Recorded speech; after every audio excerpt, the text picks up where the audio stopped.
Hi welcome back to my channel. ఈరోజు కథ మాంగళ్య బంధం 7వ భాగాన్ని వినేద్దాం. ఆ నెక్స్ట్ డే అర్జున్కి అపాయింట్మెంట్ ఇవ్వడంతో ఆఫీస్కి వచ్చి వెయిట్ చేస్తూ ఉంటాడు. ఇండియాలో స్టార్టప్ కంపెనీకి ఒక బిగ్ ఇన్వెస్టర్ అండ్ ఇన్వెస్ట్మెంట్ కంపెనీకి ఓనర్ అయిన అరుల్ మెహతాతో మీటింగ్ అంటే గొప్పగా ఫీల్ అవుతారు చాలామంది. కానీ ఆయన మాత్రం ఎవరికి అయినా జస్ట్ 5 minutes మాత్రమే ఇస్తారు తన టైం. ఆ టైం లోపల మన ఫేట్ని డిసైడ్ చేసుకోవాలి. ఇవన్నీ విని కొన్ని స్వయంగా తెలుసుకున్న అర్జున్ కొంచెం ముందుగానే ప్రిపేర్ అయి వచ్చాడు. Who is mister Arjun here అంటుంది రిసెప్షనిస్ట్. ఎస్ అంటూ చేయి చూపిస్తాడు Arjun. Sir please you may go now అంటూ అరుల్ క్యాబిన్ వైపు చూపిస్తుంది. తన వెనకే క్యాబిన్లోకి అడుగు పెడతాడు. గుడ్ మార్నింగ్ సార్ అంటాడు Arjun. Morning, take your seat అంటూ mister Arjun okay your time starts now అంటాడు అరుల్. మీరు జొమాటో, స్విగ్గీ గురించి విని ఉంటారు, కానీ సిటీ అవుట్స్కట్స్లో ఉండే వాళ్ళకి టైంకి ఫుడ్ డెలివరీ చేయడంలో ఈ యాప్ 70% ఫెయిల్ అవుతున్నాయి సార్ అంటాడు అర్జున్. సో అంటాడు Arul. So my basic idea is సిటీకి ఎంత లేదన్నా ఒక 20 to 30 minutesలో రెస్టారెంట్స్ ఉంటున్నాయి. కస్టమర్ ఆర్డర్ చేసిన ఫుడ్ ఆ డెలివరీ బాయ్ డెలివరీ చేయడానికి అట్లీస్ట్ 1 hour పడుతుంది. ఈ బ్యాక్లాగ్ని మనం క్యాష్ చేసుకోవడం నా ఐడియా. అంటే డెలివరీ బాయ్ కాదు, డెలివరీ బాయ్స్ని మనం ప్రొవైడ్ చేయటం. లైక్ ఆ అవుట్స్కట్స్లో ఉండే యూత్, ఎడ్యుకేషన్ ఆర్ అన్ఎడ్యుకేటెడ్కి మనం జాబ్ ఆఫర్ చేయొచ్చు. సో ఎంప్లాయ్మెంట్ ప్రొవైడ్ చేస్తూనే 1 hourలో వచ్చే ఫుడ్ హాఫ్ అన్ అవర్లో వస్తుందంటే కస్టమర్స్ ఎక్కువ ఇంక్రీజ్ అవుతారు. దీనికి మనం జస్ట్ డిస్టెన్స్ని బట్టి minimum 5 to maximum 10 rupees charge చేస్తాం. మనకి ప్రాఫిట్స్ వస్తాయి అవి అంటూ 5 minutesలో తన ఆలోచన చెప్పేస్తాడు. How much are you expecting mister Arjun అని అడుగుతాడు. బడ్జెట్ మినిమం 50 crores సార్ అంటాడు అర్జున్. కంగ్రాట్స్, నాకు నీ ఐడియా నచ్చింది. దీనివల్ల మనకి ప్రాఫిట్స్ ఏ కాదు, మంచి నేమ్ కూడా వస్తుంది. Good good I mean it but అంటాడు. ఏంటి అన్నట్టు చూస్తాడు అర్జున్. నాకంటూ కొన్ని రూల్స్ ఉన్నాయి. నేను ఎవరివి ఇంత అమౌంట్ మాత్రమే ఇన్వెస్ట్ చేయాలి అని అనుకుంటాను. So this year my limit is reached. Sir మీరు అలా అంటే నేను వేరే ఇన్వెస్టర్ దగ్గరికి కూడా వెళ్ళొచ్చు, బట్ నాకు కూడా కొన్ని రూల్స్ ఉన్నాయి. నేను మిమ్మల్ని మాత్రమే ఇన్వెస్టర్గా సెలెక్ట్ చేసుకున్నాను. So I will wait but promise me that you will definitely investor in this project అంటాడు చాలా కాన్ఫిడెంట్గా. యు నో వాట్, నాకు నువ్వు చాలా నచ్చేసావు బై లుక్స్ అండ్ నౌ నీ థింకింగ్ పవర్ అండ్ నీ అనాలిసిస్ని చూసి ఐఎమ్ టోటలీ ఇంప్రెస్డ్. సో నేను నీకు ఒక 50% మాత్రమే ఇన్వెస్ట్ చేయగలను, మిగతా హాఫ్ నెక్స్ట్ ఇయర్ ఇన్వెస్ట్ చేస్తాను. ఏమంటారు మిస్టర్ అర్జున్ అంటాడు. అర్జున్ హ్యాపీగా sure sir, thanks for your concern అంటాడు. That's my pleasure. నో నేను చూస్తుంటే 30 years బ్యాక్ నన్ను చూసుకున్నట్టే ఉంది.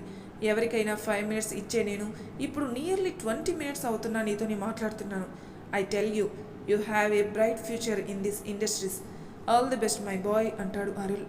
థ్యాంక్ యూ సార్, నేను ఇంక వెళ్ళి నా పనులు చూసుకుంటాను అంటూ లేస్తాడు అర్జున్. వెయిట్ అర్జున్, రేపు నైట్ మా కంపెనీ పార్టీ ఉంది. I am inviting you, so please join the party అంటాడు అరుల్. రిజెక్ట్ చేయడం ఇష్టం లేక ఓకే సార్ ష్యూర్ అంటూ లేచి వెళ్తాడు అర్జున్. అర్జున్కి బయటకు వచ్చాక తన ఫస్ట్ ప్రాజెక్ట్ ఓకే అయినందుకు చాలా హ్యాపీగా ఉంటుంది. ఈ హ్యాపీనెస్ని పంచుకోవాలని అనుకోగానే తనకి వాళ్ళ అమ్మ గుర్తుకొచ్చింది. వెంటనే అంజలి గుర్తుకు వస్తుంటే ఆనందం కూడా బాధగా మారే క్షణం. ఇంటి నుండి కాల్ వస్తుంది అర్జున్కి. అమ్మా అంటాడు అర్జున్. నాన్న ఎలా ఉన్నావురా అని అడుగుతుంది. నేను బాగున్నానమ్మా. అమ్మ నీకు ఒక విషయం చెప్పాలి. ఏంటి కన్నా అంటుంది. నీ కొడుకు త్వరలో ఒక మంచి పొజిషన్కి రాబోతున్నాడమ్మా. నువ్వు కోరుకున్నట్టే నీ కొడుకు ఎదుగుదల చూస్తావు అంటూ జరిగింది మొత్తం చెప్తాడు. కాంతంకి ఆనందం పట్టలేక కళ్ళు వర్షిస్తుంటే అంతా నా కోడలు అడుగుపెట్టిన వేళ విశేషం రా, నువ్వు మళ్ళీ నా అర్జున్లా మారిపోతున్నావు అంటూ నాన్న కోడలికి ఫోన్ ఇవ్వరా ఒకసారి అంటుంది. కష్టం నేను పడితే క్రెడిట్స్ కోడలికి ఇస్తున్నావా అని అనుకుంటూ అది అమ్మా, నేను ఈ పని మీద వేరే ఊరు వచ్చాను, తన దగ్గరికి వెళ్ళాక మాట్లాడిస్తాను సరేనా అంటాడు నవ్వుతూ అర్జున్. నవ్వుతున్న కొడుకుని కోడలు నువ్వు కలిసిపోయారా నాన్న అని అడుగుతుంది. అంటే అది అమ్మా అంటాడు ఏం చెప్పాలో తెలియక. సరేనన్న, మీరిద్దరూ కుదురుకున్నాకే ఇంటికి రండి. నువ్వు జాగ్రత్త, టైంకి తినకన్నా అంటూ అన్ని జాగ్రత్తలు చెప్పి కాల్ కట్ చేస్తారు. అర్జున్ కూడా వెంటనే తన రూమ్కి వెళ్ళి ఫ్రెష్ అయ్యి వచ్చి సక్సెస్ అంటూ తన ఫ్రెండ్ వర్ధన్కి అలానే అర్చనకి మెసేజ్ పెట్టి చాలా రోజుల తర్వాత హాయిగా నిద్రపోతాడు. మెసేజ్ చూసిన అర్చన ఇదేంటి సక్సెస్ అని పెట్టాడు, బ్రో ఒకవేళ ఏ పని మీద వెళ్ళాడో అది సక్సెస్ అయి ఉంటుంది అను హ్యాపీగా ఫీల్ అయ్యి కంగ్రాట్స్ అన్నయ్య అంటూ తను కూడా మెసేజ్ పెడుతుంది అచ్చు. పాప పి సుశీల, నీ నీ నొక్కుడు కార్యక్రమం అయితే వెళ్ళి రెడీ అయ్యిరా, ఈవినింగ్ మన కంపెనీ పార్టీ ఉంది, మర్చిపోయావా అంటుంది వసు. మర్చిపోలేదు కానీ నువ్వేంటి ఏదో తేడాగా ఉన్నావు అంటుంది అర్చన. ఏం తేడాగా ఉన్నాను, ఈ డ్రెస్సు బాగాలేదా, అయినా ఈవినింగ్ వెళ్ళేటప్పుడు శారీ కట్టుకుంటా, ఇది కాసేపటికిలే అంటుంది. లుక్స్ గురించి కాదు పాప, మా అన్న అర్జున్ విషయం గురించి. ఏమైంది ఇప్పుడు అంటుంది వసు. అదే నేను అడుగుతున్నాను, వచ్చిన దగ్గర నుండి చూస్తున్నాను, నీ ఎంజాయ్మెంటు నీ ఆనందం తప్పితే మా అన్నయ్య వెళ్ళుంటాడా లేక ఏం చేస్తున్నాడు అని కనీసం ఒక్క మాట కూడా అనట్లేదు, ఏంటి సంగతి? సాంబార్ ఏం లేదు, నా గురించి పట్టించుకొని మనిషి కోసం నేను కూడా పట్టించుకోకూడదని డిసైడ్ అయ్యాను అంతే అంటుంది. అబ్బో ఇదెప్పటి నుంచో? ఏరోప్లేన్లో ఎక్కినప్పటి నుంచిలే అంటుంది వసు. ఎందుకలా? మరేంటే తను వెళ్తున్న సంగతి నాకు చెప్పాడా? అట్లీస్ట్ నాకు ఫోన్ చేసి వెళ్ళానని ఆయన చెప్పాడా? ఎవరికి చీర కూడా కొన్నాడు, అన్నీ ఆయన ఇష్టంగా చేస్తున్నప్పుడు నేను కూడా చేయాలిగా అంటుంది ఉక్రోషంతో. నీ బాధ తను చెప్పకుండా వెళ్ళినందుకా లేక ఎవరికో చీర కొన్నందుకా అని అడుగుతుంది. నన్ను పట్టించుకోనందుకని మనసులో అనుకుని ఇప్పుడు డిస్కషన్ ఆపుతావా లేదా అంటుంది వసు. సరేలే నాకెందుకులే అమ్మ అంటూ ఫ్రెష్ అవ్వడానికి వెళ్తుంది. ఆ రోజు నైట్ పార్టీలో అర్జున్ సెలెక్ట్ చేసిన శారీస్లో ఒకటి కట్టుకొని అచ్చుతో కలిసి పార్టీకి వెళ్తుంది. అక్కడ అభి వసుని చూసి అలానే ఉండిపోతాడు. ఆ పార్టీలో అభి టీంలో ఒకడు. ఏముంది సార్ అసలు మేడము, ఆఫీస్లో అందరూ అందుకే ఆమె వెనకపడేది, ఆమె మీ వెనక పడితే మీరు కాదన్నారు, కొట్టినట్టు నెక్స్ట్ వీక్లో పెళ్లి చేసుకుని వచ్చింది, మంచి ఛాన్స్ మిస్ చేసుకున్నారు సార్ అంటాడు జాలి పడినట్టుగా ఒక అతను. ఏమో ఎవరికి తెలుసు, ఇవాళ నన్ను వద్దు అనుకొని వేరే వాడిని చేసుకుంది, రేపు వాడిని వద్దు అనుకొని నా దగ్గరికి రాకపోదా అంటూ నవ్వుతాడు అభి. అలా జరిగితే మీరే హీరో అయిపోతారు మన ఆఫీస్లో మళ్ళీ తనని సాధించుకున్నందుకు అంటాడు అతను.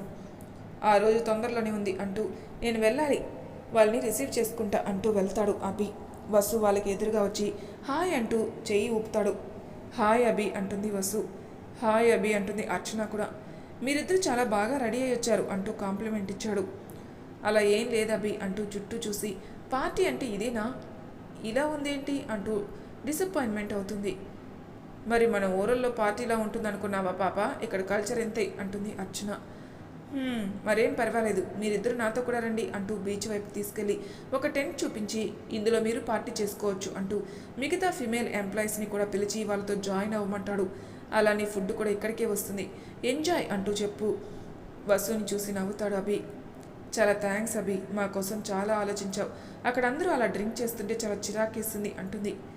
ఎనీథింగ్ ఫర్ యూ వసు అని ఫ్రెండ్గానే లే అంటే నవ్వుస్తాడు.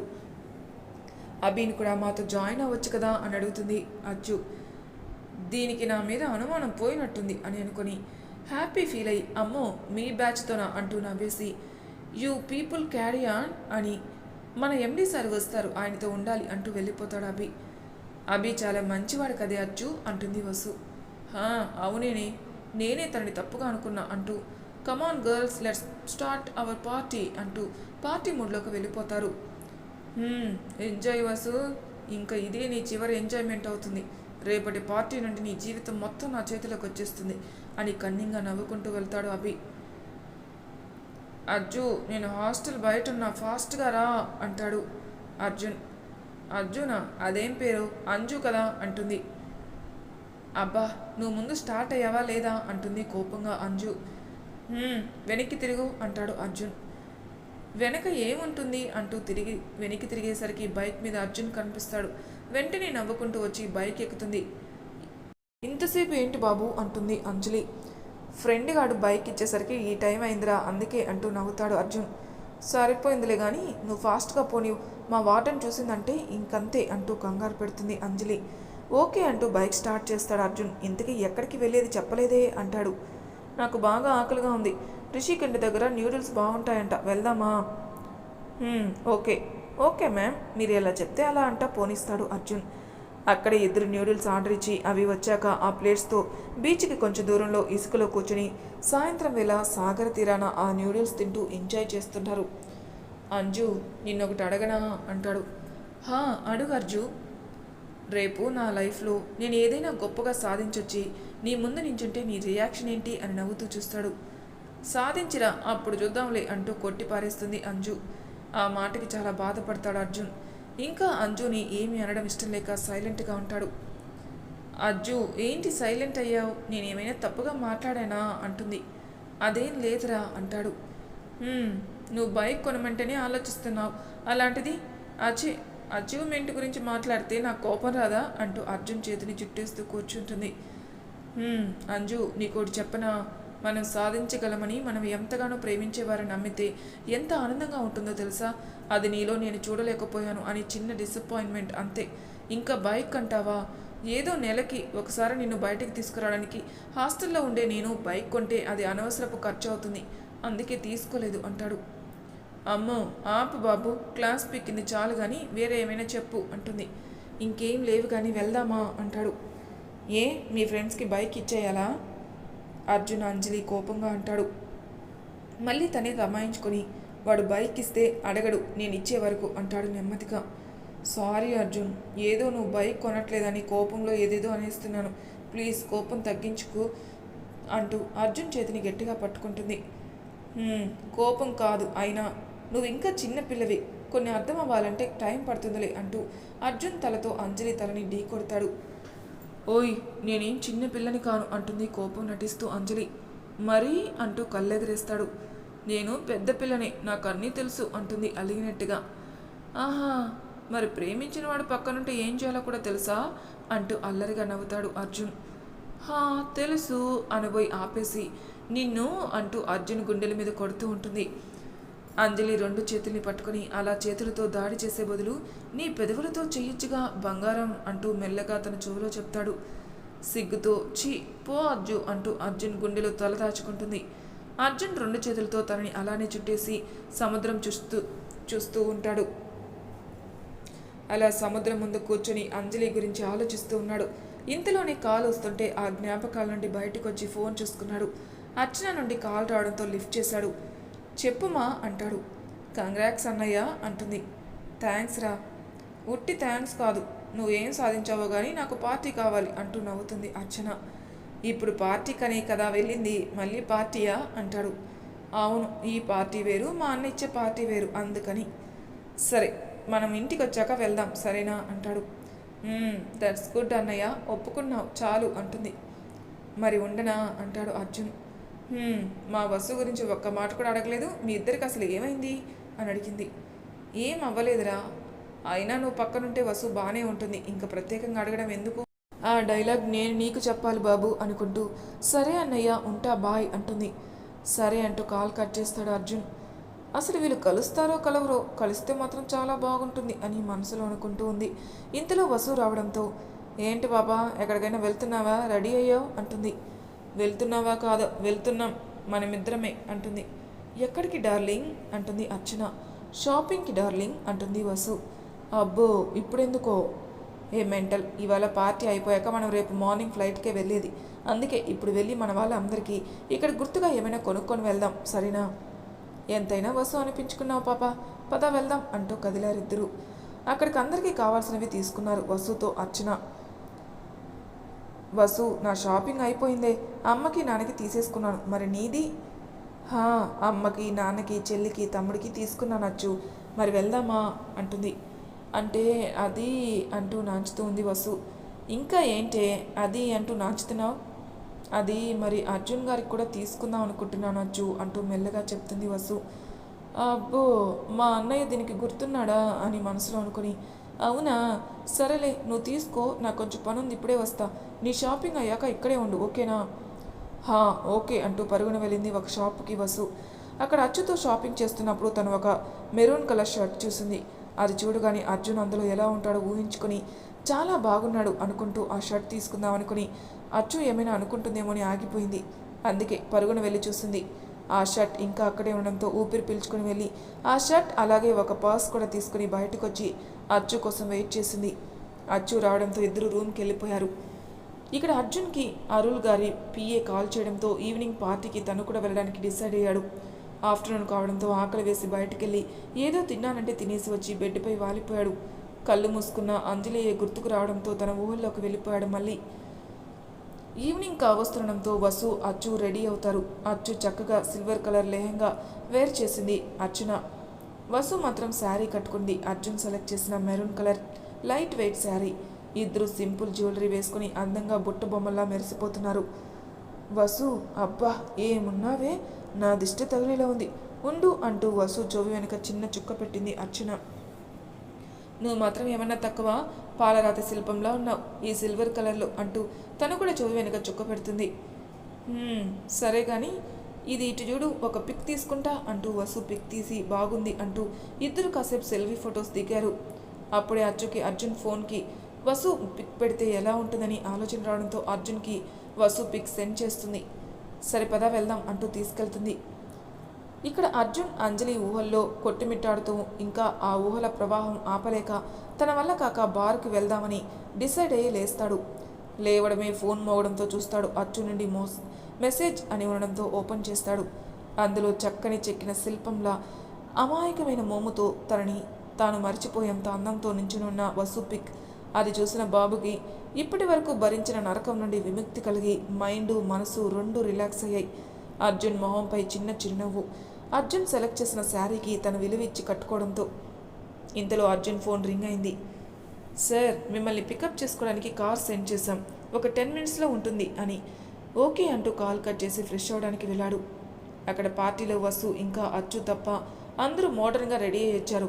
వాళ్ళ ఆఫీస్లో ఉన్న అబ్బాయిలందరూ కూడా కళ్ళకి పండగ చేసుకుంటున్నారు. ఒక ఎంప్లాయ్, ఎంతమంది అలా మోడర్న్గా రెడీ అయినా వసుని అర్చనని చూస్తే అందం అంటే అర్థం తెలుస్తుందిరా అంటాడు. ఇంకో ఎంప్లాయ్, ఇప్పుడు అందం ఎవరు చూస్తున్నారా, అమ్మాయి అయితే చాలు సొల్లు గార్చేస్తున్నారు అంటాడు. మరో ఎంప్లాయ్, అయినా అవన్నీ మనకెందుకురా, వచ్చామా ఎంజాయ్ చేసామా వెళ్ళామా అన్నట్టుంటే చాలు. ఇంకొక ఎంప్లాయ్, మన సంగతి సరే, అభిసారి మాత్రం ఏదో పెద్ద ప్లాన్ ఉన్నట్టున్నాడు రే, నిన్న కూడా వసుని నేను చేసుకుంటే చూస్తావా అని అడిగారా. వసు పాపం మంచి అమ్మాయిరా, అభిసారికి చిక్కితే మాత్రం అంతే. అయినా పదండి, మనకి ఈ మధ్య గ్యాసిప్స్ ఎక్కువైపోతున్నాయి అంటూ పార్టీలో కలుస్తారు. ఇది వేరే ఆఫీస్ ఇచ్చే పార్టీ కాబట్టి బయటికి వెళ్ళే ఛాన్స్ లేకపోవడంతో ఒక మూల కూర్చున్నారు వసు, అర్చన ఇంకా కొంతమంది అమ్మాయిలు. ఎప్పటి నుండో వాళ్ళని గమనిస్తున్న అభి వసుకి ఒక్కదానికే డ్రింక్స్ ఎలా ఇవ్వాలో అర్థం కాక సరైన టైం కోసం వెయిట్ చేస్తున్నాడు. ఈలోపు ఆ ఇన్వెస్ట్మెంట్ కంపెనీ వాళ్ళు రావడంతో పార్టీ కూడా స్టార్ట్ అయింది. అందరూ ఎంజాయ్మెంట్లో ఉండగా అభికి ఒక ఆలోచన తట్టి ఆ అమ్మాయిల దగ్గరికి వెళ్ళాడు. పార్టీ పార్టీ అని గెంతుతారు, వచ్చాక ఒక మూల కూర్చోవడం తప్పితే ఏమీ చేయట్లేదు అంటాడు అభి. అందులో ఒక అమ్మాయి, మరి ఏం చేయమంటారు అభి సార్, పార్టీ అంటే ఏంటో అనుకున్నాం, కానీ ఇలాంటి పార్టీలు అంటే మా వల్ల కాదు అంటుంది. మీతో పాటు వర్క్ చేసే అమ్మాయిలు ఈ పార్టీని చూడడం ఎలా ఎంజాయ్ చేస్తున్నారో చూడండి, మీరు మాత్రం ఇలానే ఉన్నారు అంటాడు అభి. ఇంకొక అమ్మాయి, ఎవరికి నచ్చినట్టు వాళ్ళు ఉంటారు కదా సార్. అంతేలే, కానీ ఇక్కడ కూర్చోవడం కంటే బయట ఎన్విరాన్మెంట్ ఇంకా బాగుంది, పదండి అక్కడైనా ఎంజాయ్ చేయండి అంటాడు. వద్దు సార్, పార్టీ నుండి బయటికి వెళ్ళడం బాగోదు అంటుంది వసు. పార్టీ నుండి బయటికి కాదు వసు మేడం, ఇక్కడే ఈ రెస్టారెంట్లో బయట ఓపెన్ ప్లస్ గార్డెన్ కూడా ఉంది, అక్కడైతే మీరు కంఫర్ట్గా ఉంటారని అడుగుతున్నాను, లేదంటే యువర్ విష్ అంటాడు అభి. పదండి అభి సార్, మనం వెళ్దాం, దీనికి అన్నీ భయమే అంటూ పదండి వెళ్దాం అంటే అందరూ లేచారు, వసు తప్ప. వసు, రావచ్చుగా బంగారం అంటుంది అర్చన. ప్లీజే, నేను ఇక్కడే ఉంటా, కదలను, సరేనా, వెళ్ళిరండి అంటూ కూర్చుంది. అచ్చు కూడా కాసేపు ఉండి వచ్చేద్దామని వెళ్తుంది. కార్ ఎక్కి కూర్చున్న అర్జున్ని 5 మినిట్స్లో పార్టీ ఉన్న ప్లేస్ ఉంచాడు డ్రైవర్. తనకి అక్కడ ఏమీ తెలియదు కాబట్టి మెల్లగా వెళ్తున్న అర్జున్కి ఎదురొచ్చాడు అరుల్ గారి పిఏ. తనని లోపలికి తీసుకెళ్లి అరుల్కి అప్పచెప్పాడు. అరుల్ గారు అర్జున్ కాసేపు మాట్లాడుకున్నాక అర్జున్ని పార్టీ ఎంజాయ్ చేయమని చెప్పి ఆయన వేరే డెలిగేట్స్తో మీట్ అయ్యారు. అర్జున్ కూడా ఒక చోట కూర్చుని అందరినీ చూస్తూ ఉన్నాడు. ఇంతలో తనకెవరో తెలిసిన వాళ్ళ అనిపించడంతో అటు చూశాడు. మెరూన్ శారీ మాత్రమే కనిపిస్తుంది, ఫేస్ కనిపించడం లేదు. తాగినట్టుగా తూలుతూ ఉంటే ఎవరో ఒకతను తనని గట్టిగా ఆమెను పట్టుకుంటూ లాక్కెళ్తున్నట్టు తీసుకెళ్తున్నాడు. ఇక్కడ ఇదంతా సాధారణమే కదా అనుకుని ఉండిపోయిన అర్జున్కి సడన్గా ఏదో తట్టి అటువైపుకి పరిగెత్తాడు. అప్పుడే ఆమె ఫేస్ కనపడి ఒక్కసారిగా షాక్ అయ్యాడు. మరి తర్వాయి భాగంలో ఏం జరుగుతుందో నెక్స్ట్ ఎపిసోడ్లో తెలుసుకుందాం. అంతవరకు నా ఛానల్ సబ్స్క్రైబ్ చేయని వాళ్ళు ప్లీజ్ సబ్స్క్రైబ్ చేసుకోండి, లైక్ చేసి షేర్ చేయండి, మీ అభిప్రాయాలు నా కామెంట్ రూపంలో తెలియజేయండి. Thank you for listening.